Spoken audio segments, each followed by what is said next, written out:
Welcome to the 2022 New York Giants schedule reveal. I'm Paul Dottino. He's two-time Super Bowl champion David Diehl. So glad you could join us. And now the Giants know who and when they will play this coming fall and winter. Now, we start out with a couple of things, David, about this schedule. The Giants traveling over 20,000 miles, the 10th most miles traveled by this year's NFL teams. They have combined the fourth lowest opponent's winning percentage based on last season's record at .465. And their opener will be against Tennessee on the road. That is the 7th time in 10 years that the Giants will start the season away from home. That game will be on September 11th. When you look at this schedule, you could not be more excited for a New York Giants football team in 2022.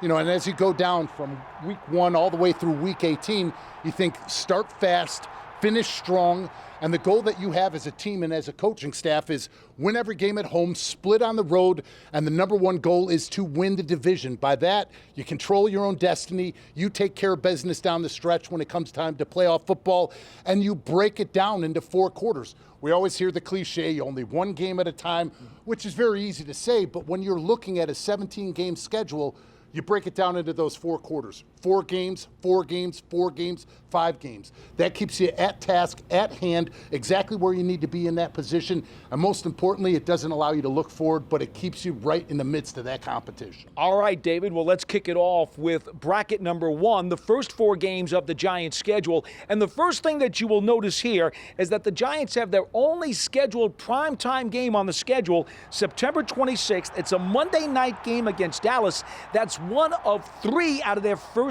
4 games at home. Yeah, as I talked about, start fast. This is a Tennessee Titans team that in 2021 was 7-2 at home, followed up by the home game opener with the Carolina Panthers. We obviously know that they're going to be running a new offensive system, and they were a team that were 3-6 on the road. The first primetime game for the New York Giants, hosting Monday Night Football at home against the Dallas Cowboys. You and I both love that this game is at home, not on the road, which has usually been to start the season. And the last game to end that first 4-game block is the Chicago Bears. All right, let's go to block 2. Now, this includes a week 5 trip to London on October the 9th.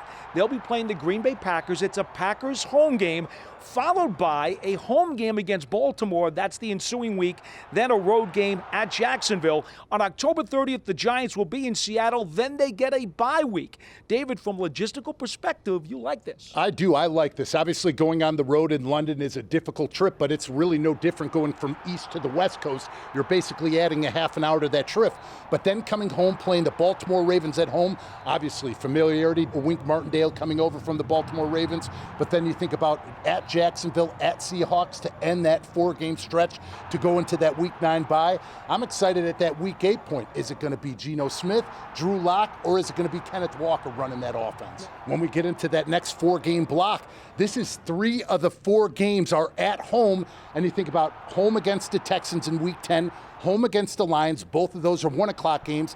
Then you have at Dallas on Thanksgiving Day. Since that's a Thursday game, that gives you a second mini bye right in the middle of that season. And that Dallas game on November 24th is one of 3 holiday games that the Giants will have this year. We go to the next block where we find their other 2 holiday games. On Christmas Eve, they will be at the Minnesota Vikings, and on January 1st of 2023, they will be home against the Indianapolis Colts. Think about this last stretch about finishing strong. 3 of the 5 games on the road, but more importantly, 3 of those last 5 games, division games, where you can control your destiny getting into the playoffs. Well, we've already gone through the sked and shown you that there are no Thursday games other than Thanksgiving, and we know that players can logistically have some issues with Thursday night games, so that's a good sign for the Giants. You mentioned 3 out of the final 4 games on the road for New York. That includes a couple of flex games at Washington and at Philadelphia. Not far to go, though, for those games. No, that's a good thing. Close arrival. Obviously, you're either taking a train or a quick flight, so that's a very easy thing there at the end of the season. But as we sit here and look, Eagles within those last 5 weeks, Washington within 2 weeks of each other. I think the other thing you have to note, and if you're the Giants, you probably like this very much, 7 of their final 8 games are against the NFC, including 5 of the final 7 against the NFC East, which means it will all be in front of them as they play down the stretch. As you said, win the division, control your own destiny, and play your best football at that point, because you don't want to be looking back, well, we need this team to win, we need this team to lose. Take care of business yourself. out. That's the only way it works out. Yeah, that scoreboard watching, a very stressful time, David. Never works. Well, that'll do it for the 2022 New York Giants schedule reveal. Again, for David Diehl, I'm Paul Dottino. We'll see you again soon right here on Giants.com.